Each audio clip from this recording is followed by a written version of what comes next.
অস্বস্তিকর এক নীরবতা। আহমদ মুসা তখন ভাবছিল অন্য কথা। মিস জেফারসনকে ওরা খুন করতে চেয়েছিল, এটা এখন নিশ্চিত। ওরা কারা সেটাও স্পষ্ট। মিস জেফারসন খুন হননি সেটাও তারা নিশ্চয় জেনে ফেলেছে সঙ্গে সঙ্গেই। এখন ওরা কি ভাবছে? হাত ফসকে যাওয়া শিকার ছেড়ে দিয়ে বসে থাকা ওদের ধর্ম নয়। তাহলে এই তাহলের উত্তর এখন আহমদ মুসার কাছে নেই। তবে আহমদ মুসা ভেবে খুশি হলো যে মন্টিসেলোতে আসা তার বৃথা যায়নি। সারা জেফারসন শুধু জেফারসন তনয়া নন, তিনি আজকের আমেরিকার একজন গুরুত্বপূর্ণ ব্যক্তিত্ব। ফ্রি আমেরিকা মুভমেন্টের তিনি প্রধান। তার জীবনের আজ অনেক মূল্য। স্বাধীন আমেরিকার মানুষ এর তিনি তরুণ প্রতিনিধি। আমেরিকার ফাউন্ডার ফাদার্সরা যে স্বপ্ন দেখেছিলেন, বিশেষ করে টমাস জেফারসন যে নতুন আমেরিকা ও নতুন পৃথিবীর আমেরিকান স্বপ্নকে সবাক রূপ দিয়েছিলেন, সে স্বপ্নকে বাস্তবে রূপ দিতে সারা জেফারসনরাই পারেন। আর সে স্বপ্ন বাস্তবে রূপ পেলে শান্তির সে পরিবেশে নতুন আমেরিকার সাথে মুসলমানদের সম্পর্কে সবচেয়ে গভীর হবে। সুতরাং আহমদ মুসা জেফারসনদের কোনো কাজে এসে সেটা আহমদ মুসার জন্যেই আনন্দেরই হবে। আহমদ মুসা আল্লাহ শুকরিয়া আদায় করল যে সে একটা ভালো সময়ে মন্টিসেলোতে আসতে পেরেছে। সারা জেফারসন অল্প সময় পরে তাকালো আহমদ মুসার দিকে। রাঙ্গা তখনও তার মুখ। আহমদ মুসাকে ভাবনায় নিমজ্জিত দেখে বলল সারা জেফারসন, কি ভাবছেন মিস্টার আহমদ মুসা? ভাবছি না, স্বপ্ন দেখছি। আহমদ মুসা হাসি মুখে সারা জেফারসনের দিকে না তাকিয়েই বলল। সারা জেফারসনের চোখ দুটি উজ্জ্বল হয়ে উঠল, তার রাঙা মুখটি আলো ঝলমল করে উঠল। বলল, কি স্বপ্ন? বিপ্লবীরাকেই স্বপ্ন দেখে? আহমদ মুসা কিছু বলতে যাচ্ছিল, কিন্তু বলা হলো না। হঠাৎ রিয়ার ভিউ মিররে নিবদ্ধ হয়ে গেল তার চোখ। তাড়াতাড়ি দূরবীনে চোখ লাগিয়ে পেছন ফিরে গাড়িটাকে কয়েক মুহূর্ত দেখে বলল, মিস জেফারসন, একটা গাড়ি দ্রুত আমাদের পেছনে আসছে। মনে হচ্ছে যেন আমাদের গাড়িকে ধরার চেষ্টা করছে। কেন? ওভারটেক করার প্রয়োজন তো হতে পারে তার, সহজ কণ্ঠে বলল সারা জেফারসন। কিন্তু একটা মজার ঘটনা ঘটল। গাড়িটা ফার্স্ট লেন দিয়ে দ্রুত আসছিল, তার পেছনে আরেকটা দ্রুতগামী গাড়ি এসে পড়ে। সঙ্গে সঙ্গে ওই গাড়িটা গতি স্লো করে আমাদের লেন অর্থাৎ সেকেন্ড লেনে চলে এসে পেছনের গাড়িকে চলে যাবার রাস্তা করে দেয়। পেছনের গাড়িটা চলে যাবার পর আবার সে স্পিড বাড়িয়ে ছুটে আসছে। আহমদ মুসা বলল। ভ্রু কুঞ্চিত হলো সারা জেফারসনের। বলল, বুঝেছি মিস্টার আহমদ মুসা, ওভারটেক ওর লক্ষ্য হলে সে লেন চেঞ্জ করতো না এবং গতিও স্লো করতো না। বলে মুহূর্তকাল থেমে আবার বলল সারা জেফারসন, কিন্তু ফলো যদি করে কোথেকে করল? আমরা অ্যাক্সিডেন্টের ওখানে অনেকক্ষণ ছিলাম, সে সময় নিশ্চয় ওরা সেখানে ছিল না। ওরা তো সেখানেই কিছু করার চেষ্টা করতে পারত। আমার মনে হয় ওরা বাড়ি থেকে আপনাকে ফলো করেনি। মনে হচ্ছে ওরা খবর পেয়েছে কি একজন শার্লট ভিলে নেমে মন্টিসেলো যাচ্ছে। আরও বোধ হয় খবর পেয়েছে লোকটি মন্টিসেলো যাবার পথে অ্যাক্সিডেন্ট সাইট তদন্ত করেছে এবং একটি ডকুমেন্ট সেখান থেকে তুলে নিয়েছে। আরও খবর পেয়ে থাকতে পারে যে মিস জেফারসন তাকে এগিয়ে নিতে এসেছে।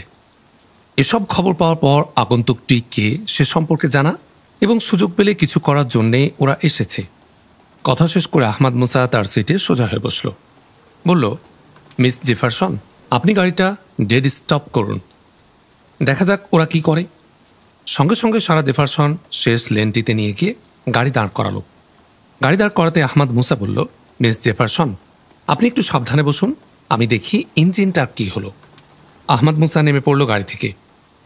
আপনার পরিকল্পনা আমি বুঝতে পারিনি, কিন্তু সাবধান, ওদের আন্ডার এস্টিমেট করবেন না। গাড়ির জানালা দিয়ে মুখ বাড়িয়ে অনুরোধ করল সারা জেফারসন। ইঞ্জিন সামনে। আহমদ মুসা কভারটি খুলল। কভারটি স্বয়ংক্রিয়ভাবে স্প্রিংয়ের উপর সোজা হয়ে দাঁড়িয়ে গেল। আহমদ মুসা রাস্তার দিকটাকে সামনে রেখে একটু ঝুঁকে বাম হাত দিয়ে ইঞ্জিন পরীক্ষা করছে, আর তার ডান হাতটি তখন উটের বুকের বোতাম নিয়ে খেলা করছে। হাতে 3 ইঞ্চি ব্যবধানে ঝুলছে তার মেশিন রিভলভার। 20 সেকেন্ডও পার হলো না, পেছনের গাড়িটা আহমদ মুসাদের সমান্তরালে চলে এলো। কিন্তু সমান্তরালে আসার আগে গাড়িটার গতি স্লো হয়ে গিয়েছিল। ভ্রু কুঞ্চিত হয়েছিল আহমদ মুসার। ওরা তাহলে গাড়ি দাঁড় করাচ্ছে না, তারা দেখেই চলে যাবে? এমন প্লিজার ট্রিপে তারা কষ্ট করে এসেছে বলে মনে হয় না, বিশেষ করে তাদের প্রথম উদ্যোগ ব্যর্থ হবার পর। তাহলে সোজা হয়ে দাঁড়িয়েছিল আহমদ মুসা। ঠিক এ সময় সারা জেফারসনের কথা সে শুনতে পেয়েছিল, বি কেয়ারফুল মিস্টার আহমদ মুসা। ওরা কথা শেষ করেনি সারা জেফারসন। সাথে সাথে একটা গুলির শব্দ শুনল আহমদ মুসা। গুলি ছুটছে সারা জেফারসন। আহমদ মুসা উঠে দাঁড়িয়ে দেখতে পেয়েছিল এগিয়ে আসা গাড়ির দু জানালা দিয়ে হ্যান্ড রকেট লঞ্চারের দুটি অগ্রভাগ বেরিয়ে আসছে। বুঝেছিল আহমদ মুসা কি ঘটতে যাচ্ছে। ডান হাত আগেই চলে গিয়েছিল মেশিন রিভলভারের বাটে। ট্রিগারের আঙ্গুল রেখেই বের করে নিয়েছিল রিভলভার। দুই রকেট লঞ্চারের ফায়ার টিপ জানালা দিয়ে বের হয়ে আছে। এই দৃশ্য দেখার সঙ্গে সঙ্গে আহমদ মুসা ফায়ার করল প্রথমে সামনের 2 সিট লক্ষ্য করে। রিভলভারের নল আর নড়াতে হয়নি আহমদ মুসার।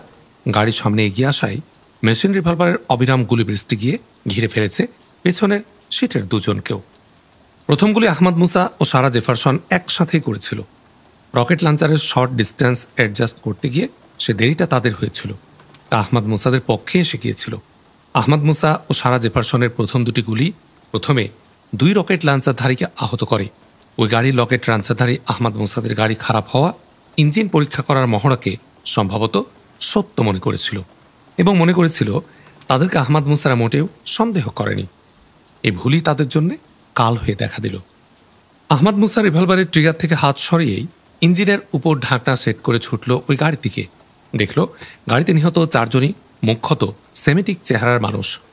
আহমদ মুসা গাড়ির কোনো কিছুতে হাত না দিয়ে সামনের সিটের নিহত একজনের শার্টের কলার ব্যান্ড উল্টিয়ে দেখল কলার ব্যান্ডের একটা সাদা বোতামে 6 তারা আঁকা, অর্থাৎ এরা সবাই জেনারেল শ্যারনের বাহিনী। বিস্মিত হল আহমদ মুসা। জেনারেল শ্যারন সারা জেফারসনের এতটা বৈরী? তাকে হত্যার জন্য এতটা মরিয়া হয়ে উঠেছে কেন? তাহলে সারা জেফারসনের আসল পরিচয় ওরা জেনে ফেলেছে? ফিরে এলো আহমদ মুসা গাড়িতে। কি দেখলেন মিস্টার আহমদ মুসা? জিজ্ঞেস করল সারা জেফারসন। তার চোখে মুখে উদ্বেগ। ওদের পরিচয়ের সন্ধানে গিয়েছিলাম, দেখলাম অনুমান ঠিক, ওরা জেনারেল শ্যারনের লোক। ওদের শার্টের কলার ব্যান্ডে দেখলাম সেই 6 তারকার বোতাম, আহমদ মুসা বলল। আহমদ মুসা থামতে সারা জেফারসন বলে উঠল, পুলিশে ইনফর্ম করা দরকার। অবশ্যই উচিত, কিন্তু মেশিন রিভলভারের গুলির কি ব্যাখ্যা দেবেন? ওটা ঠিক আছে, আমি যে মেশিন রিভলভার আপনাকে দিয়েছি ওটা আমার নামেই লাইসেন্স করা, বলল সারা জেফারসন। তাহলে ঠিক আছে, ধন্যবাদ আপনাকে। ওয়েলকাম বলে হাসল সারা জেফারসন। তারপর মোবাইল তুলে নিয়ে টেলিফোন করল পুলিশকে। গোটা ঘটনা পুলিশকে জানালো। অবশেষে বলল, সেদিনের অ্যাক্সিডেন্টটা কিন্তু আমি এখন কোনো শত্রুর অন্তর্ঘাতে কাজ বলে মনে করছি। পুলিশ এসে গাড়িটার দায়িত্ব নিলে আনুষঙ্গিক ফর্মালিটি শেষ করে সারা জেফারসন আবার যাত্রা করল। আহমদ মুসাকে পুলিশের কাছে তার বন্ধু বলে পরিচয় দিয়েছিল সারা জেফারসন। আহমদ মুসার গোফ তার চেহারার অনেক পরিবর্তন এনেছে। পুলিশ প্রশংসা করেছিল সারা জেফারসন ও তার বন্ধুর। বলেছিল তারা সাহসের সাথে তাৎক্ষণিকভাবে পাল্টা আক্রমণ না গেলে সাংঘাতিক ঘটনা ঘটে যেত। পুলিশের ভারপ্রাপ্ত অফিসারটি সারা জেফারসনকে অভয় দিয়ে বলেছিল, আমরা বুঝতে পারছি লস আলামস নিয়ে যা ঘটেছে তারই একটা প্রতিক্রিয়া হয়তো আপনার উপর এসেছে। আপনি ভাববেন না আপনার বাড়ির আশেপাশে পুলিশ থাকবে।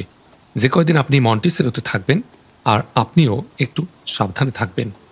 আবার গাড়ি ছুটে চলছিল মন্টিসেলোর দিকে। গাড়ি ড্রাইভ করছে সারা জেফারসনই। তার দৃষ্টি সামনে পথের উপর নিবদ্ধ। বলে এক সময় সামনে চোখ রেখেই, আমি বিস্মিত মিস্টার আহমদ মুসা, একজন মানুষও একটা গাড়ির বিরুদ্ধে তারা রকেট লঞ্চার নিয়ে এসেছে। দূর কিংবা কাছে যে কোনো জায়গা থেকে ব্যবহারের ক্ষেত্রে রকেট লঞ্চার একটা ভালো অস্ত্র।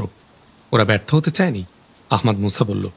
আগের আক্রমণও তাহলে জেনারেল শ্যারনেরই ছিল? সামনে চোখ নিবদ্ধ রেখেই বলল সারা জেফারসন। আমার তাই মনে হয়, আহমদ মুসা বলল। প্রত্যেক আক্রমণের পেছনে একটা পরিকল্পনা লাগে। ওরা সেই সময় আজ পেল কখন? জিজ্ঞেস করল সারা জেফারসন। প্রথম আক্রমণ ব্যর্থ হবার পর পরবর্তী আক্রমণের জন্য ওরা ওত পেতেই বসেছিল। কোথাও বেরোলে আপনি গাড়ি নিয়ে বেরোবেন এটা জানাই ছিল ওদের। সুতরাং কি প্রস্তুতি নিতে হবে সেটা আগে থেকেই তাদের ঠিক করা ছিল, বলল আহমদ মুসা। ওরা হঠাৎ এমন মরিয়া হয়ে উঠলে কেন? সারা জেফারসন বলল। হাসল আহমদ মুসা, বলল, জেনারেল শ্যারন আমার খুব খারাপ শত্রু, কিন্তু একটা বিষয়ে তার প্রশংসা করি, সময়ের কাজ সময়ে করতে সে একটুও দেরি করে না। সঙ্গে সঙ্গে সারা জেফারসন মুখ ফিরালো আহমদ মুসার দিকে, বলল, অর্থাৎ এই সময়ের সবচেয়ে বড় টার্গেট আমি? সারা জেফারসনের ঠোঁটে হাসি। তাই তো মনে হচ্ছে, আহমদ মুসা বলল। মনে হওয়ার কারণ? জিজ্ঞেস করল সারা জেফারসন। তার ঠোঁটে আগের সে হাসি। যাকে প্রশ্ন করা হয়েছে তার চেয়ে প্রশ্নকারী ভালো জানেন এর জবাব, বলল আহমদ মুসা। তড়িৎ মুখ ঘুরিয়েছিল সারা জেফারসন কিছু বলার জন্যে, কিন্তু তার মোবাইলে কল এলো এ সময়। কথা তার বলা হলো না, সে মোবাইল তুলে নিল। টেলিফোনে কথা শেষ করে সারা জেফারসন সামনের দিকে তাকিয়ে বলল, আমরা এসে গেছি মিস্টার মুসা। ওই দেখুন পাহাড়টা মাথায় মন্টিসেলো। তাকালো আহমদ মুসা। পাহাড়টা খুব উঁচু নয়, সাধারণ ওয়াকিং সীমার মধ্যেই। পাহাড়ের গা সবুজ গাছ, ছোট ছোট আগাছায় ঢাকা। মন্টিসেলো পাহাড়ের শীর্ষে। বাড়ির 3 দিক জুড়ে বাগান, আর বাগানে একটা সুন্দর ছোট লেক। পাহাড়ের সবুজ গা বেয়ে উঠতে লাগলো গাড়ি।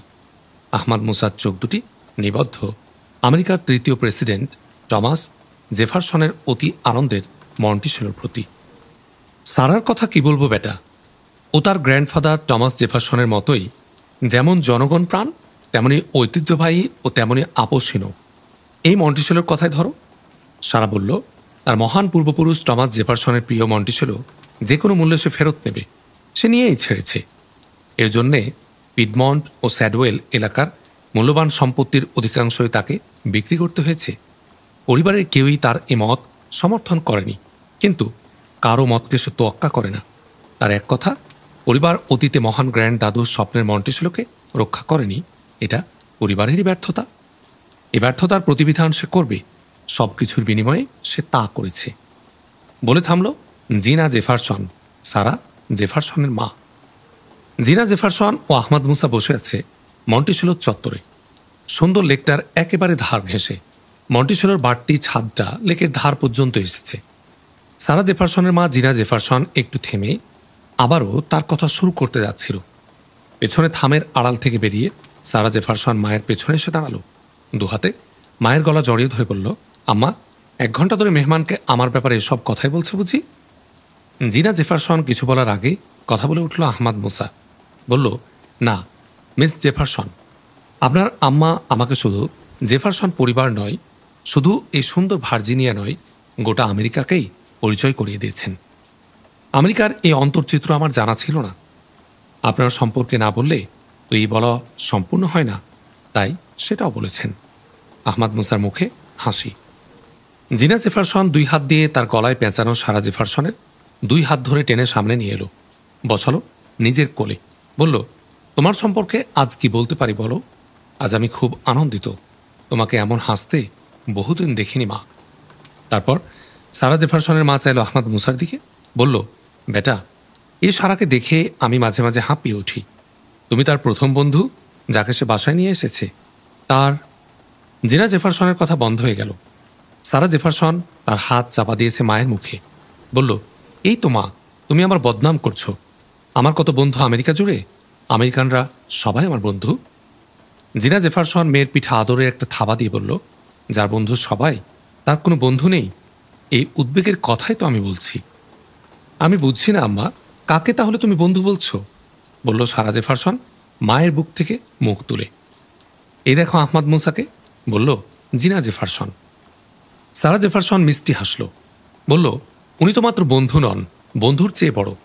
বন্ধুকে সব বলা যায় না, কিন্তু ওকে সব বলা যায়। জিনা জেফারসনও হাসল। বলল, আসলে তোমার কোনো বন্ধু ছিল না, তাই জানো না যে বন্ধুকে সব বলা যায়। ঠিক আছে আম্মা, তোমার সব কথাই মানলাম। এবার চলো টিজে, টমাস জেফারসন দাদুর স্টাডিতে যাব, ওকে নিয়ে তুমিও যাবে, বলল সারা জেফারসন। আমি কেন? একা একা গিয়ে শুয়ে থাকার চেয়ে তোমার ওখানেই থাকা ভালো লাগবে, সারা জেফারসন বলল। জিনা জেফারসন ঘড়ির দিকে তাকালো। বলল, রাত 11টা। ঠিক আছে, ওষুধটা খেয়ে নিয়ে একটা কাজ সেরে আসছি, তোমরা যাও। বলে জিনা জেফারসন উঠে দাঁড়ালো সারা জেফারসন এবং আহমদ মুসা। জিনা জেফারসন হাঁটতে শুরু করে আহমদ মুসার দিকে ফিরে বলল, আসছি বেটা। ওয়েলকাম, বলল আহমদ মুসা। জিনা জেফারসন এগুলো দোতলার শ্রেণীর দিকে, আর সারা জেফারসন ও আহমদ মুসা এগুলো একতলার জেফারসন স্টাডি রুমে। পাশাপাশি হাঁটছিল আহমদ মুসা ও সারা জেফারসন। আম্মাকে আসতে বললাম কেন বলুন তো, জিজ্ঞেস করল সারা জেফারসন, তার মুখে হাসি। কেন? আপনি স্বচ্ছন্দ বোধ করবেন তাই। মুসলিম নীতিবোধ অনুসারে নির্জন কক্ষে দম্পতি নয় এমন নারী পুরুষের একান্ত সাক্ষাৎ বৈধ নয়। ধন্যবাদ মিস জেফারসন, আপনি আমাদের এতটা জানেন। শুধু জানি নয় মিস্টার, মানিও যে এটা খুব ভালো একটা নীতিবোধ, কারণ ইসলামের অনুশাসনগুলো মানব প্রবণতার সাথে সঙ্গতিশীল। আহমদ মুসা বলল, সবগুলোই কি? সবগুলোই জানি না, তাই ভেবে দেখারও সুযোগ হয়নি। জানার জন্য আগ্রহ দরকার। আপনাকে দেখার পর এই আগ্রহ মনে হচ্ছে দারুণভাবে বাড়ছে। মুখে একটা সলজ্জক হাসি ফুটে উঠল সারা জেফারসনের। কথা শেষ করে সারা জেফারসন সম্ভবত কথার মোড় অন্যদিকে ঘুরিয়ে নেবার জন্যই বলল, মন্টিসেলো আপনার কেমন লাগছে? নামের মতোই সুন্দর। নাম ভালো লেগেছে আপনার? অবশ্যই। মন্টিসেলো মানে পাহাড়ের সঙ্গীত। সুন্দর নাম।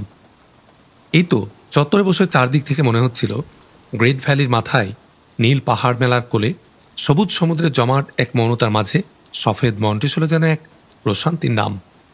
দাঁড়িয়ে পড়েছে সারা জেফারসন। সারা জেফারসন দাঁড়িয়ে পড়ায় আহমাদ মুসাও দাঁড়িয়েছে।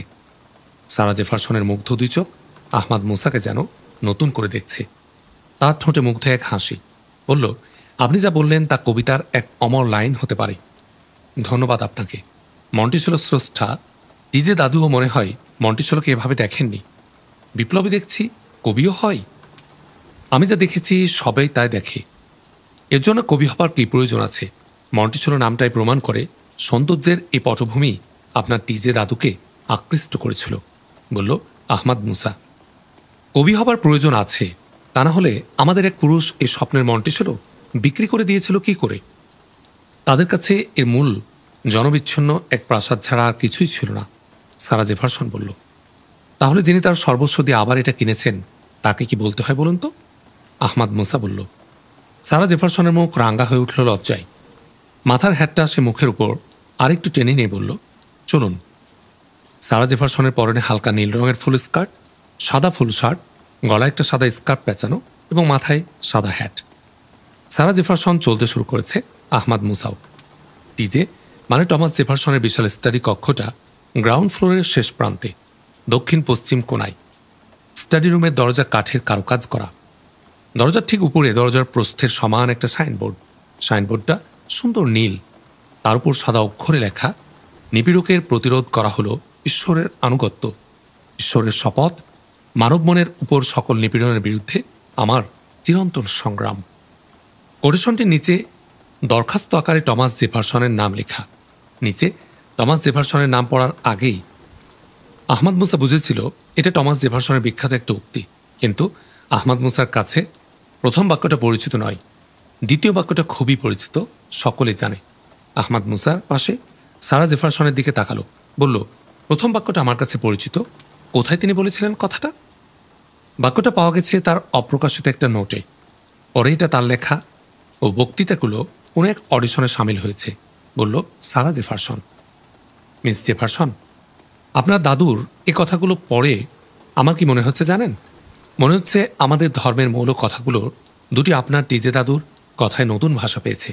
আহমাদ মুসা বলল, সে দুটি কথা কি?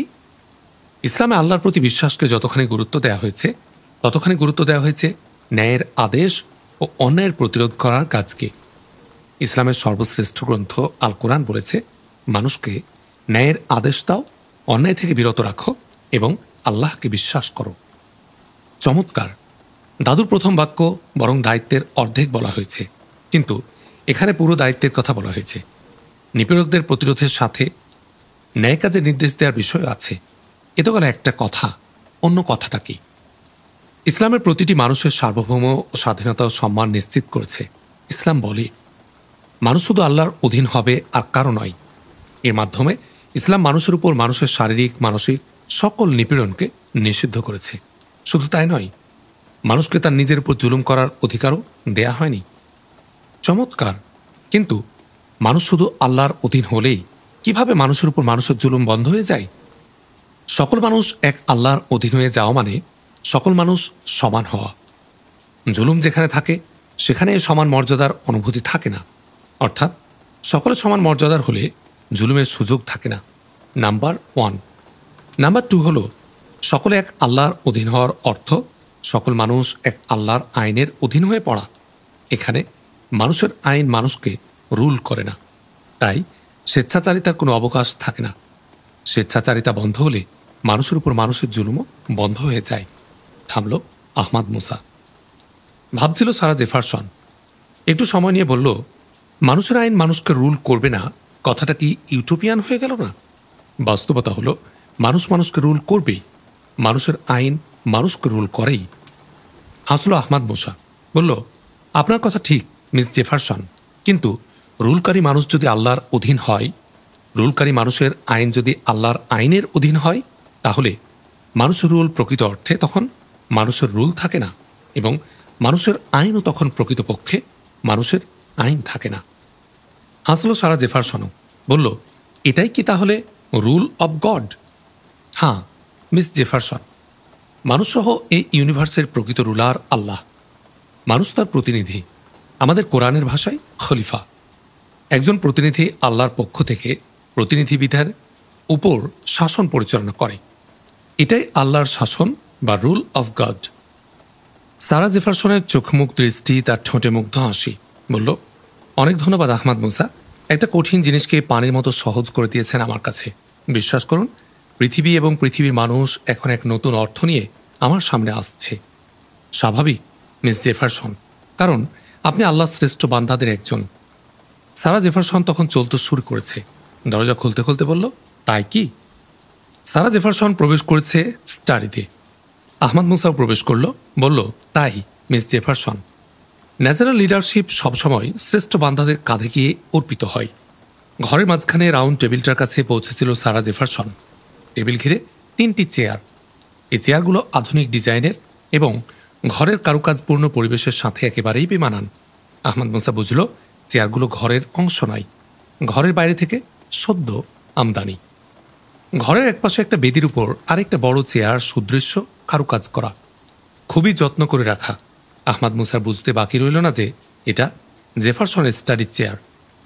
স্টাডি রুমের বুক সেলফগুলো, শতাব্দীর পুরনো সুদৃশ্য আলমারি ইত্যাদি সব জিনিস ঘুরে আহমদ মুসার দৃষ্টি এসে নিবদ্ধ হলো সবশেষে সারা জেফারসনের দিকে। সারা জেফারসন ঘুরে দাঁড়িয়েছে আহমদ মুসার দিকে। আহমদ মুসাকে বসতে বলে সে নিজেও একটা চেয়ারে বসলো আহমদ মুসাও। সারা জেফারসনের সামনে সুদৃশ্য একটি চামড়ার ফাইল। সারা জেফারসনের 2টি হাত ফাইলের উপর। তার চোখে আহমদ মুসার উপর নিবদ্ধ, চোখে প্রশ্ন জল করছে। আহমদ মুসা বসতেই সারা জেফারসন বলল, আপনার শেষ বাক্যটা বুঝলাম না মিস্টার আহমদ মুসা। মুখে হাসি সারা জেফারসনের। নিশ্চয় জানেন এর অর্থ আপনি, বলল আহমদ মুসা। আহমদ মুসার ঠোঁটেও হাসি। সারা জেফারসন পরিপূর্ণভাবে আহমদ মুসার দিকে তাকালো, হাসল সে, বলল, এ নিয়ে 3 বার আপনি কোনো বিশেষ পরিচয়ের দিকে ইঙ্গিত করেছেন, বলুন তো সেটা কি? এসব বিষয় থাক, আমি আমার কথা প্রত্যাহার করলাম, এখন আপনার কথা বলুন। গম্ভীর হলো সারা জেফারসন, বলল, আমার ক্ষুদ্র একটা পরিচয় আছে। আহমদ মুসার কাছে তা গোপন থাকবে এবং গোপন থাকা উচিত তা আমি মনে করি না। আমি দুঃখিত যে বিষয়টা আমি নিজের থেকে আপনাকে বলিনি, প্রকৃতপক্ষে বলার সুযোগও পাইনি। গম্ভীর হলো আহমদ মুসাও, বলল, মিস জেফারসন, আপনি ফ্রি আমেরিকা মুভমেন্টের চেয়ারম্যান, এটা ছোট পরিচয় নয়। আমিও দুঃখিত মিস জেফারসন, বিষয়টা আমার সরাসরি আপনার কাছে না জেনে বারবার সেদিকে ইঙ্গিত করা শোভন হয়নি। না জনাব, আপনার ইঙ্গিত যথার্থই হয়েছে। এ ধরনের ক্ষেত্রে এটাই স্বাভাবিক। আমি হলেও এটাই করতাম। আমার পরিচয়টা এতটা গোপন করে আসা অনেকটা অস্বস্তিকর পরিচয় হয়েছে। আমি লজ্জিত জনাব। কথা শেষ করে মুহূর্তের জন্য থেমে আবার বলে উঠল, আসলে কি জানেন, আমি ভেবেছিলাম যেদিন আমার স্বপ্ন সফল হবে সেদিন আপনি সব জানবেন। শুধু জানবেন না, জানার অধিকার আপনার উপরই বর্তে যাবে। স্বপ্নটাকে আমি মনে করি ঈশ্বরের বিধিলিপি। সারা জেফারসনের গম্ভীর কণ্ঠ ধীরে ধীরে ভারী হয়ে উঠল। তারপর তার ভারী কণ্ঠ কক্ষের পরিবেশটাকেই ভারী করে তুলল। আহমদ মুসা কি বলবে সেই মুহূর্তে খুঁজে পেল না। কথা বলতে বলতে সারা জেফারসনের মুখ নিচু হয়ে গেছিল। মুখ নিচু রেখে সে বলতে শুরু করল, মিস্টার আহমদ মুসা, আমাদের প্রিয় আমেরিকা, আমাদের পিতামহদের প্রিয় আমেরিকার সবাই আছে, কিন্তু আমাদের গণতন্ত্রটা ব্যয়বহুল হয়ে পড়ায় ইহুদিদের ইহুদিবাদী ষড়যন্ত্রকারী শ্রেণীটি এর সুযোগ গ্রহণ করেছে। আমাদের ফাউন্ডার ফাদাররা স্বপ্নেও ভাবতে পারেননি তাদের প্রতিষ্ঠিত গণতন্ত্র কিনে ফেলা যাবে বা কিনে ফেলা হবে। কিন্তু সেই অভাবনীয় ঘটনায় ঘটেছে এখন। আমাদের গণতন্ত্র বিক্রয়যোগ্য পণ্যে পরিণত হচ্ছে। উন্নয়ন, কথা গলায় আটকে গেল সারা জেফারসনের। সরি বলে সে থেমে গেল। খুব নরম কণ্ঠে কথা বলছিল সারা জেফারসন। তার ভারী হয়ে ওঠা কণ্ঠ অবশেষে আবেগে রুদ্ধ হয়ে গেল। মাফ করবেন আহমদ মুসা, এই আলোচনা আমাকে খুবই ইমোশনাল করে তোলে। আবার বলতে শুরু করলো সারা জেফারসন, যা বলছিলাম, উন্নয়নশীল দেশে স্বার্থান্ধ মহাজনরা যেমন দরিদ্র কৃষকদেরকে তাদের ক্ষেতের ফসলের উপর দাদন দেয় এবং ফসল উঠলে পানির দরে সিংহভাগ ফসল নিয়ে নেয়, তেমনি আমাদের দেশে ইহুদিবাদীরা নির্বাচন সুফল কিনে নেয়। যা তারা দাদন দেয় তার সহস্রগুণ সুবিধা তারা আদায় করে নেয়। ব্যয়বহুল গণতন্ত্রের এই রন্ধ্রপথে সিন্দাবাদের ভূতের মতো ইহুদিবাদীরা আমাদের ঘাড়ে চেপে বসেছে। তাদের স্বার্থে বাহন হয়ে পড়েছে আমাদের প্রিয় আমেরিকা। থামল সারা জেফারসন। আবার আবেগরুদ্ধ হয়ে গেল তার গলা। আপনার অনুভূতি আমিও শেয়ার করি মিস জেফারসন, আমিও কিছু কিছু জানি, বলল আহমদ মুসা। একটু থেমে গলাটা পরিষ্কার করে নিয়ে সারা জেফারসন বলল, আরও জানুন মিস্টার আহমদ মুসা। আমাদের ক্ষতি বিশ্বের, বিশেষ করে উন্নয়নশীল দেশগুলোর ক্ষতি ডেকে আনছে। আমাদের গণতন্ত্রকে পণবন্দি করে ওরা একই বাহন সাজিয়ে উন্নয়নশীল দেশের গণতন্ত্র, অর্থনৈতিক সব কিছুকে কুক্ষিগত করতে চাচ্ছে। এর শেষ পরিণতি কোথায় আমি জানি না, কিন্তু সকলের সব রোষের শিকার হবে মার্কিনীরা। এ কথা দিবালোকের মতো সত্য। ফলে ক্ষতিগ্রস্ত মার্কিন স্বার্থ, মার্কিনীরা ক্ষতিগ্রস্ত হবে দুনিয়ার আর সবাই, সব দেশ। কিন্তু নাটের গুরু ইহুদিবাদীরা থাকবে অক্ষত। এরকম নতুন একটা বিশ্ব ব্যবস্থা তারা চাচ্ছে। সব দুঃখ, সব বেদনা এবং সব হতাশার কেন্দ্রবিন্দু এটাই। এই বোধ থেকেই সৃষ্টি হয়েছে ফ্রি আমেরিকা মুভমেন্ট। আমাদের প্রিয় আমেরিকাকে বাঁচাতে হলে এই ভয়ালু ষড়যন্ত্রের হাত থেকে তাকে রক্ষা করতে হবে। এই কাজেই আমরা নেমেছি। আমরা আপনার সাহায্য চাই, আহমদ মুসা। থামল সারা জেফারসন। মুখ নিচু করে শুনছিল আহমদ মুসা আর সারা জেফারসনের কথা। মুগ্ধ বিস্মিত হচ্ছিল আহমদ মুসা সারা জেফারসনের পরিস্থিতি বিশ্লেষণ দেখে। আহমদ মুসা আরও খুশি হলো এটা বুঝে যে তারা বাইরে থেকে যে আমেরিকাকে দেখে আর ভেতরে আমেরিকা আছে সেটা অন্য। যেখানে আছে নিশ্চয় হাজারো সারা জেফারসন কিংবা হাজারো বেঞ্জামিন বেকন। কিন্তু সারা জেফারসন যে সাহায্যের আহ্বান জানাচ্ছে তার উত্তরে কি বলবে সে? বলল, আহমদ মুসা, আমি এক ব্যক্তিমাত্র আমেরিকায় এসেছি ঘটনাচক্রে, আর আপনার মিশন একটা মহামিশন। ধন্যবাদ আপনার বিনয়ের জন্যে। আপনি ইতোমধ্যেই যা করেছেন তাতে মূল কাজটা হয়ে গেছে। এখন দরকার একে সম্পূর্ণ রূপ দেয়া, যাতে ওরা আমেরিকানদের কাছে মুখ দেখাবার যোগ্য না থাকে। এর পরের কাজটা কঠিন হবে না। পরের কাজটা কি?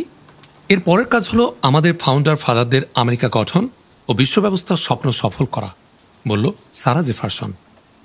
বলেই সারা জেফারসন তার সামনে চামড়ার সুদৃশ্য ফাইলটা খুলল, বের করল লম্বা কয়েক প্রস্থ কাগজ। একগুচ্ছ কাগজ দেখিয়ে বলল, এটা টিজে দাদুর নিজ হাতের লেখা ডিক্লারেশন অব ইন্ডিপেন্ডেন্স এর প্রথম খসড়া।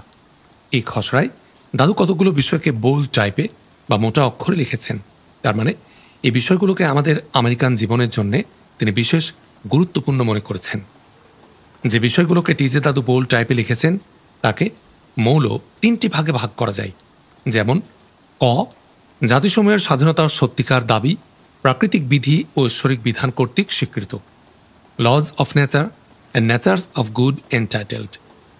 খ, স্রষ্টা মানুষকে সমান করে সৃষ্টি করেছেন এবং স্রষ্টা তাদের প্রত্যেকের জন্য জীবন, স্বাধীনতা, সুখের সন্ধান প্রভৃতিকে অবিচ্ছেদ্য অধিকারে পরিণত করেছেন, যা থেকে তাদের বিচ্ছিন্ন করা যাবে না।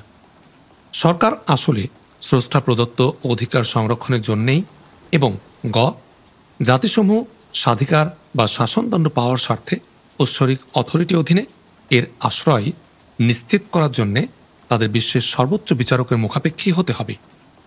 থামল সারা জেফারসন। তার ঠোঁটে ফুটে উঠছে মিষ্টি এক টুকরো হাসি। বলল, মিস্টার আহমদ মুসা, আপনার রুল অব গড, মানুষ আল্লাহর খলিফা হওয়া, মানুষের মর্যাদা, অধিকার সমান হওয়া ইত্যাদি বিষয়ের সাথে দাদুর বোল্ড টাইপে লেখা আমাদের ডিক্লারেশন অব ইন্ডিপেন্ডেন্স এর অংশ, উপরোক্ত বিষয়গুলো মিলিয়ে নিন। দেখবেন আপনাদের ধর্মের সর্বশ্রেষ্ঠ গ্রন্থ কোরআন ১৫০০ বছর আগে যা বলেছে, আমাদের ফাউন্ডার ফাদাররা ২২৪ বছর আগে জাতি গঠন ও স্বাধীনতা ঘোষণার এক মহান সন্ধিক্ষণে ভিন্ন ভাষায় কতকটা সেই কথাই উচ্চারণ করেছেন। অতএব বলতে পারেন আমাদের দুজনের এই সম্মিলনের মতো আমাদের দুজনের মিশনে এক হয়ে যাচ্ছে। প্রায় এক নিঃশ্বাসে কথাগুলো বলে বড় একটা দম নিল সারা জেফারসন। গম্ভীর হয়ে উঠেছে তার মুখ। আহমদ মুসাকে কিছু বলার সুযোগ না দিয়ে আবার বলে উঠল সে, মিস্টার মুসা, আমাদের ডিক্লারেশন অব ইন্ডিপেন্ডেন্স এর মূল এই মৌল বিষয়গুলোকে দাদু বোল্ড টাইপে লিখেছেন। যদি আমরা বিশ্লেষণ করি তাহলে দেখব ইহুদিবাদীদের চক্রান্ত আমাদেরকে আমাদের ফাউন্ডার ফাদারদের দেখানোর পথ থেকে বহু দূরে সরিয়ে নিয়ে গেছে। আমরা আজ অন্যান্য সার্বভৌম জাতির রাজনৈতিক, অর্থনৈতিক এবং সাংস্কৃতিক অধিকারের শুধু হস্তক্ষেপ করছি না, নিজ জনগণের গণতান্ত্রিক অধিকারকেও তাদের কাছে আমরা দুর্মূল্য করে তুলেছি। থামল জেফারসন। ধন্যবাদ মিস জেফারসন অনেক মূল্যবান মন্তব্যের জন্যে। আপনাদের ডিক্লারেশন অব ইন্ডিপেন্ডেন্স এর কিছু বিষয়ের যে ইন্টারপ্রিটেশন দিয়েছেন তা সত্যি আমাকে আনন্দিত ও উৎসাহিত করেছে। বিশেষ করে এই ইন্টারপ্রিটেশনটা জেফারসন তনয়ার কাছ থেকে আসায় একে খুবই গুরুত্বপূর্ণ বলে মনে করছি। এখন বলুন মিশনের কথা। সমস্যা আমি বুঝেছি। হাসল সারা জেফারসন। বলল, জেফারসন তনয়া না বললে কি গুরুত্ব থাকতো না? সত্য কি কোনো ব্যক্তি নির্ভর? তা নয় মিস জেফারসন, কিন্তু মতের সাথে মতদানকারীর সম্পর্ক খুবই গুরুত্বপূর্ণ। আপনি যে অভিমত দিলেন আপনার পিএস ক্লারা কার্টার দিলে কি একই ওজনের হতো? অবশ্যই হতো না। ধন্যবাদ মিস্টার আহমদ মুসা। আমার মিশনের কথা জিজ্ঞেস করছিলেন। আমার মিশনের কথা তো বলেছি, যে সিন্দাবাদের ভূত আমাদের আমেরিকানদের ঘাড়ে চেপে বসেছে তাকে নামাতে হবে। দ্বিতীয়ত, আমাদের গণতন্ত্রকে ভিলোনিয়ারের ড্রয়িং রুম থেকে সাধারণ আমেরিকানদের দোরগোড়ায় নিয়ে যেতে হবে। এই দুটি জাতীয় লক্ষ্য অর্জিত হবার পর আমাদের তৃতীয় লক্ষ্য হল পৃথিবীর জাতিসমূহের সার্বভৌম মর্যাদা ও অধিকার নিশ্চিত করা, যার নিশ্চয়তা দিয়েছে আমাদের ডিক্লারেশন অব ইন্ডিপেন্ডেন্স। এই অধিকার নিশ্চিত হবার পর কাজ হবে জাতিসমূহের সমতা ও সহযোগিতা ভিত্তিক বিশ্ব ব্যবস্থা গড়ে তোলা। সে ব্যবস্থায় জাতিসংঘ হবে সত্যিকার অ্যাসোসিয়েশন অব স্টেটস। এখনকার মতো তখন সে আর IMF, বিশ্বব্যাংক, ইউনেস্কো, ইউনিসেফ ইত্যাদির মাধ্যমে জাতিসমূহের রাজনীতি, অর্থনীতি, সংস্কৃতি, সমাজ ইত্যাদি ধ্বংসের বরকন্দাজ হিসাবে কাজ করবে না। থামল সারা জেফারসন। আনন্দে মুখ ভরে গেছে আহমদ মুসার। মনে বলে উঠল, আমিন। শুধু আমিন নয় মিস্টার, বলুন যে কোনো অবস্থায় তোমার সাথে আছে। হেসে বলে উঠল সারা জেফারসন। সাথে যখন আছি তখন সাথে আছি বলার কোনো অর্থ হয় না, আহমদ মুসা বলল। ঠিক বলেছেন বলে সারা জেফারসন হঠাৎ নিজের ডান হাত আহমদ মুসার দিকে বাড়িয়ে দিয়ে বলল, আসুন হাতে হাত রেখে কথাটা আরেকবার বলি। বিব্রত আহমদ মুসা বলে উঠল, সরি মিস জেফারসন। সারা জেফারসন লজ্জায় চুপসে গিয়ে দ্রুত হাতটা টেনে নিয়ে বলল, সরি মিস্টার আহমদ মুসা, ভুলে গিয়েছিলাম আপনার মুসলিম কালচারের কথা। আহমদ মুসা কিছু বলতে যাচ্ছিল। এ সময় সশব্দ দরজা ঠেলে ঘরে প্রবেশ করল সারা জেফারসনের মা জিনা জেফারসন। তার চোখে মুখে উদ্বেগ, তিনি হাঁপাচ্ছিলেন। বলল সে, বেটা আহমদ মুসা, বাইরে কিছু ঘটেছে। আমি দোতলা থেকে নামছিলাম, দেখলাম রেড টাইগার বা শিকারি কুকুর পাগলের মতো ছুটে বাইরে বেরিয়ে গেল। আমি নেমে এসে দাঁড়ালাম। বেশ সময় পার হয়ে গেল। টাইগার একবার মাত্র গর্জন করেছিল, তারপর সব নীরব। টাইগার ফিরে এলো না। ব্যাপারকে দেখার জন্য শেলটনকে পাঠালাম, সেও ফিরে আসেনি। গেটের দিকে মনে হলো একটা আর্তচিৎকার শোনা গেল। জিনা জেফারসনের কথা শেষ হতে আহমদ মুসা তার চেয়ার থেকে স্প্রিংয়ের মতো উঠে দাঁড়ালো। বলল, মিস জেফারসন, আপনি আপনার মাকে নিয়ে উপরে যান। আমার মনে হচ্ছে। আহমদ মুসার কথা শেষ করতে পারল না। কক্ষের বাইরে অনেকগুলো পায়ের শব্দ কানে এলো। মুখের কথা বন্ধ করে আহমদ মুসা তার বুকের পাশে ঝুলে থাকা মেশিন রিভলভারটা বের করে আনলো ডান হাত দিয়ে। কিন্তু ওরা ততক্ষণে দরজায় এসে পড়েছে ঝড়ের বেগে। ওরা তিনজন, দুজনের হাতে রিভলভার, একজনের হাতে স্টেন গান, ব্যারেলগুলো উদ্যত। মিস জেফারসন, আপনারা শুয়ে পড়ুন বলে চিৎকার করে উঠে আহমদ মুসা দুহাতে মেশিন রিভলভার ওদের দিকে তাক করে ট্রিগার চেপে ধরে ঝাঁপিয়ে পড়ল মেঝের উপর। আহমদ মুসাকে দাঁড়ানো এবং তার হাতে রিভলভার দেখে তিনজনের গান ব্যারেল একসাথে তাক করেছিল তাকে। উভয় পক্ষের গুলি একসাথেই হয়েছিল। আহমদ মুসা ঝাঁপিয়ে পড়তে সেকেন্ড পরিমাণ দেরি করলে তার দেহ ঝাঁঝরা হয়ে যেত। গুলি বর্ষণত মেশিন রিভলভারের ট্রিগারে চেপে থাকা আহমদ মুসার হাত দেহ থেকে উচিত ছিল। ওদের একটা গুলি এসে আঘাত করল আহমদ মুসার বাম কবজির উপরের পাশটায়। তার আহত বাম হাতটা ছিটকে গিয়েছিল রিভলভারের বাড় থেকে। তবে এক হাত আহত হওয়ার বিনিময়ে আহমদ মুসা ওদের তিনটি লাশ পেয়ে গেল। লাশ তিনটি ছিটকে পড়েছিল দরজার উপরে। আহমদ মুসা মেঝের উপর ছিটকে পড়ে দ্রুত দরজার দিকে গড়িয়ে গিয়ে উঠে দাঁড়ালো। সারা জেফারসন ও তার মা জিনা জেফারসন চেয়ারে বসা অবস্থা থেকে গড়িয়ে পড়েছিল টেবিলের নিচে। উঠে দাঁড়িয়ে আহমদ মুসা বলল, মিস জেফারসন, আপনারা ঠিক আছেন? জি হ্যাঁ। মেঝের উপর উঠে বসতে বসতে বলল সারা জেফারসন। আপনার কাছে রিভলভার আছে? জিজ্ঞেস করলো আহমদ মুসা। জি না, বলল সারা জেফারসন। আহমদ মুসা দ্রুত দরজার উপর পড়ে থাকা ওদের দুটি রিভলভার কুড়িয়ে নিয়ে সারা জেফারসনের দিকে ছুড়ে দিয়ে বলল, আপনারা এই ঘরে থাকুন, দরজা রক্ষা করা আপনার দায়িত্ব। দরজায় কাউকে দেখলেই গুলি করবেন বলে আহমদ মুসা বেরিয়ে যাচ্ছিল। সারা জেফারসনের আত্মকণ্ঠ পেছন থেকে ধ্বনিত হলো, আপনি তো আহত মিস্টার আহমদ মুসা। কথাগুলো আহমদ মুসার কানে গেল, কিন্তু জবাব দেওয়ার সময় ছিল না। ততক্ষণে সে দরজার বাইরে পৌঁছে গেছে। কিন্তু দরজার বাইরে পৌঁছে দেখল বিভিন্ন দিক থেকে 7-8 জন ছুটে আসছে এদিকে। সম্ভবত গুলির শব্দ পেয়ে ওরা ছুটে আসছে। দরজার বাইরে পড়ে থাকা তাদের সাথীর লাশও তারা দেখতে পেয়েছে। আহমদ মুসা একদম ওদের গুলির মুখে। পেছন ফিরে ঘরে যাবার সময় নেই, আশ্রয় নেবারও কোনো জায়গা নেই। আহমদ মুসার মেশিন রিভলভার সামনের দিকে তাক করাই ছিল। সে দুহাতে রিভলভার শক্ত করে ধরে ডান হাতের তর্জনী দিয়ে ট্রিগার চেপে বাঁ দিকের মেঝের উপর ডাইভ দিল। যেখানে দাঁড়িয়েছিল আহমদ মুসা সেখান দিয়ে এক ঝাঁক গুলি উড়ে গেল, কিছু বিদ্ধ করল দেয়াল, কয়েকটা ঘরের ভিতরে প্রবেশ করল। আহমদ মুসা গুলি করতে করতে গড়িয়ে ছুটল কিছু দূরের বিশাল পিলারটার দিকে। ওরাও সবাই একটা উন্মুক্ত অবস্থায় এসে দাঁড়িয়েছিল। আহমদ মুসার অব্যাহত গুলিবর্ষণ তাদেরকেও ঘিরে ধরেছিল। ওরাও আত্মরক্ষার জন্য শুয়ে পড়েছিল মেঝেই। সুতরাং গড়িয়ে যাওয়া আহমদ মুসাকে ওরা ইচ্ছামতো টার্গেট বানাতে পারেনি। অন্যদিকে আহমদ মুসা পিলারের শেল্টার পাওয়ায় সুবিধা পেয়ে গেল। আহমদ মুসা এবার ওদের দিকে নজর দেবার সুযোগ পেল। গুলিবর্ষণ অব্যাহত রেখে সে তাকিয়ে দেখল তার এতক্ষণে ছোড়া গুলি একেবারে বৃথা যায়নি। কয়েকটা লাশ পড়ে আছে, আর অবশিষ্টরা শুয়ে থেকে গুলি করছে। বোঝা যাচ্ছে না আহত হয়েছে কজন। গুলি করতে করতে ওরা কয়জন দোতলার ওঠা সিঁড়ি দিয়ে এগিয়ে যাচ্ছে, লক্ষ্য সিঁড়ির আশ্রয় নেয়া। পিলারের আড়াল থেকে আহমদ মুসা লক্ষ্য ঠিক করে গুলি করতে পারছে না। এ সময় আহমদ মুসা পেছনে সারা জেফারসনের এই চিৎকার শুনতে পেল আহমদ মুসা। চিৎকার কানে আসার সাথে সাথে আহমদ মুসা নিজের দেহকে ছুড়ে দিল মেঝেই। একই সময় গুলির শব্দ তার কানে। মেঝেই পড়ে আহমদ মুসা অনুভব করতে চেষ্টা করছিল গুলি তার লেগেছে কিনা। সে সাথে তাকালো সে পেছনে, দেখল একজন লোক গুলিবিদ্ধ হয়ে কাতরাচ্ছে। আহমদ মুসা বুঝল সারা জেফারসন শুধু চিৎকার করেনি, গুলিও করেছে লোকটিকে। তা না হলে লোকটির গুলি নিশ্চিত শিকার হতে হতো আহমদ মুসাকেই। লোকটির যে দশা হয়েছে সে দশা আহমদ মুসার হতে পারত। আল্লাহর শুকরিয়া আদায় করল আহমদ মুসা। ওদের গুলির লক্ষ্য পাল্টে গেছে। এবার ওদের গুলিবৃষ্টি সারা জেফারসনের ঘরকে লক্ষ্য করে ছুটে আসছে। সারা জেফারসনও দু একটা করে গুলি করছে। আহমদ মুসার মাথায় তখন নতুন নতুন বুদ্ধি এসেছে। পেছন থেকে আক্রমণকারী লোকটি নিশ্চয় দোতলা থেকে পেছনের কোনো সিঁড়ি দিয়ে নেমেছে নিরাপদ আক্রমণের সুযোগ নেয়ার জন্যে। এখন আহমদ মুসা পেছনের সিঁড়ি দিয়ে দোতলায় উঠে সামনের ওদেরকে পেছন থেকে আক্রমণ করতে পারে। চিন্তাটা সম্পূর্ণ হতে আহমদ মুসা দ্রুত গড়িয়ে এগোলো পেছনে। পেছনের প্রান্তে পৌঁছে সে দেখল একটা ঘরের দরজা উন্মুক্ত। দেখা গেল সে ঘর থেকে একটা সিঁড়ি দোতলায় উঠে গেছে। আহমদ মুসা গড়িয়ে ঢুকে গেল ঘরে, তারপর ছুটল সিঁড়ি বেয়ে।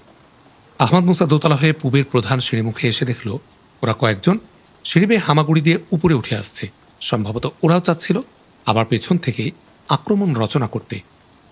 আহমদ মুসা যখন ওদের দেখল ওরাও তখন আহমদ মুসাকে দেখে ফেলেছে, কিন্তু ওরা আহমদ মুসার উদ্যত মেশিন রিভলভার হাতে দেখে হক চকিয়ে গিয়েছিল। কিন্তু আহমদ মুসার তা হয়নি। আহমদ মুসা ওদের দেখেই তর্জনী চাপল তার মেশিন রিভলভারের ট্রিগারে। মুহূর্তে লাশ হয়ে গেল সিঁড়ি দিয়ে উঠে আসা তিনজনের দেহ। সে খেয়াল করেনি সিঁড়ির গোড়ায় অবস্থান নিয়েছিল ওদের আরও কয়েকজন। যখন তাদের দেখতে পেল তখন কিছুটা দেরি হয়ে গেছে। উপায়ন্তর না দেখে চিত হয়ে পেছন দিকে দেহটাকে ছুড়ে দিল। পড়তে গিয়ে রিভলভার ধরা হাত তার উঁচু হয়ে উঠেছিল। একটা গুলি এসে উঁচু হয়ে উঠা রিভলভারে আঘাত করল। গুলিটা আহমদ মুসার ডান হাতের বৃদ্ধাঙ্গুলিকেও স্পর্শ করে গেল। আহমদ মুসার হাত থেকে ছিটকে পড়ল তার রিভলভার। ছিটকে গেলেও রিভলভারটা কিন্তু গিয়ে পড়ল আহমদ মুসার মাথার কাছেই। আহমদ মুসা কুড়িয়ে নিল রিভলভার। মাথায় বুদ্ধি তার এসে গেছে। সে ঠিক করল রিভলভার মুঠোয় নিয়ে গড়িয়ে পড়বে সে সিঁড়ি দিয়ে। ওরা বুঝবে আমি গুলিবিদ্ধ হয়ে গড়িয়ে পড়ছি। এই সুযোগে ওদেরকে টার্গেট করার একটা নিরাপদ সময় পাওয়া যাবে। তাই করল, গড়িয়ে পড়ল সিঁড়ি দিয়ে। শেষ ধাপ থেকে মেঝেতে গড়িয়ে সিঁড়ির গোড়ায় দাঁড়ানো লোকদের লক্ষ্য করে তার মেশিন রিভলভারের ট্রিগার চেপে ধরল। আর ওরাও তার দেহ গড়িয়ে পড়তে দেখে আনন্দ বিস্ময় নিয়ে তাকিয়েছিল তার দিকে। তারপর হঠাৎ যখন আহমদ মুসার রিভলভার তাদের দিকে তাক হতে দেখল তখন আর সময় পেল না। আহমদ মুসার মেশিন রিভলভার থেকে ছুটে আসা এক ঝাঁক বুলেট অসহায় শিকারে পরিণত করল তাদেরকে। ওরা চারজন ভূমিশয্যা নিলেও আহমদ মুসা শুয়েই থাকল। বুঝতে চেষ্টা করল ওদের আর কেউ কোথাও আছে কিনা। গুলি কোনো দিক থেকে এলো না, কিন্তু পেছন দিক থেকে ছুটে আসতে শুনল পায়ের শব্দ। শুয়ে থেকেই বিদ্যুৎ বেগে মাথা ঘুরল আহমদ মুসা পেছন দিকে। সেই সাথে ঘুরল তার হাতের উদ্যত রিভলভারও, কিন্তু দেখল কোনো শত্রু নয়, ছুটে আসছে সারা জেফারসন।